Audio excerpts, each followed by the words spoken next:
Okay, today, ladies and gents, we're going to talk about things you may or may not know about snapping in Xara, and this is part one for an introduction and talk about some of the options that you can set up.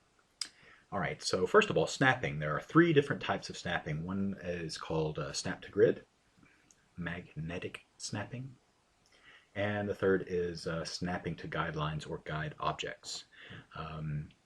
Very quickly, you can right click on the page or on the paster board, and if you go to the snap to menu item here, you get your choices of snapping to grid, snapping to guides, and snapping to objects. I have all three enabled. That's the way I like it. You can enable it in any way you like. Let's talk about what those three different types are. So snapping to grid, if you press the pound key on your or number key on your keyboard, you will get the grid, and there are a couple different types of grids, and I'll show you those later. But this is what snapping to grid is. So if I draw something on here, and I'll talk about how this actually works in a minute when I get to the options section, but it's very easy to snap to that grid, and that's what that is, right? This grid that shows up on the screen. So that being done, let's turn the grid off again. The next is magnetic snapping, snapping to objects. So if you look here, coming up close to this object, it just snaps to that object right there. All right, so that's snapping to an object, and then snapping to guidelines or guide objects. So here I've put a couple of guidelines on the page, and it snaps right to those.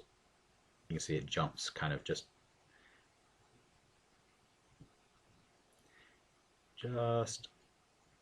there, it jumps to it.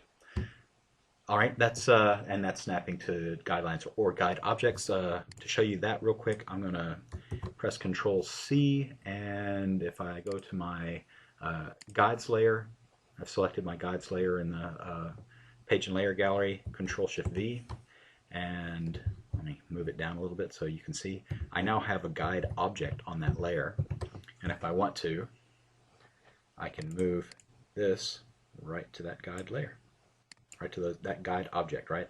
So anytime I want to bring something to that, right, if I wanted to do another one, right, I could put one right at the top, right here on the side, that kind of thing, and keep on going around if that's what I wanted to do. So that's snapping to guide objects. All right, so let me undo a few times. There we go. And now let's talk about snapping options. All right, so there are two different things in utilities options that you can set up for snapping. Well, first we'll talk about is the grid and ruler. So the grid I showed you before, and here's where you can set up the spacing for your grid and your ruler. Now, for me, I have my major spacing set up to 50 pixels, and the number of subdivisions set to 50. So each whole pixel is a point on that grid. I'll show you in a little bit more detail how you can see that in a minute. There's two different grid types. There's a rectangular and an isometric grid. I'm going to change to isometric real quick.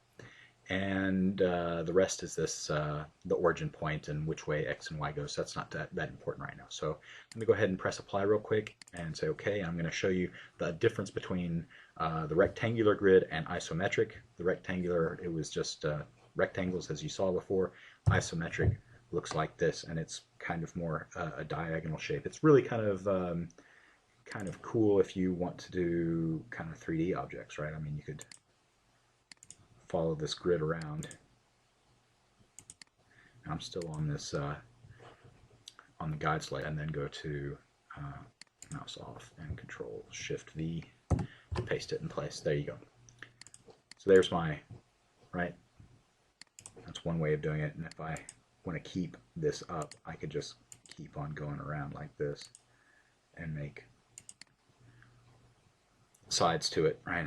Make that one green, and then this one will go from here to here and around, right? And then who knows, we'll make that one a light blue or something. Anyway, there's my kind of a 3D object by using this isometric grid.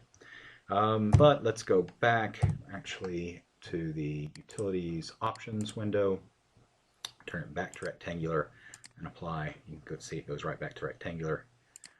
Okay, and now I'm going to zoom into about 500% so that I can see that I have this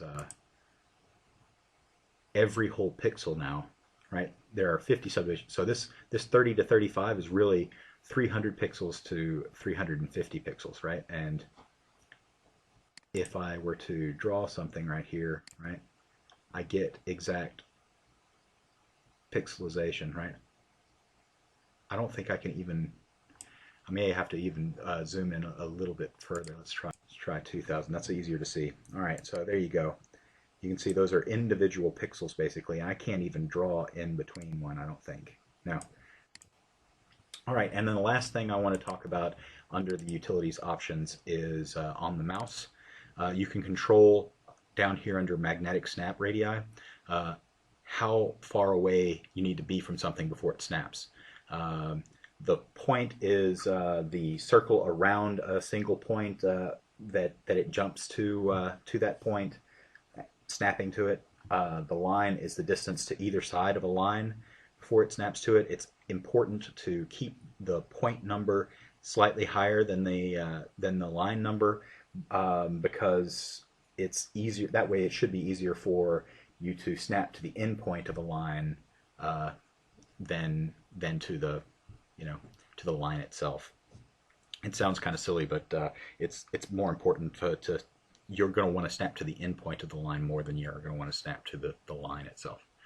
So that's it on the options and the introduction. I'm way over time already, so I'm going to go ahead and stop here, and we'll be back with the next section in a minute.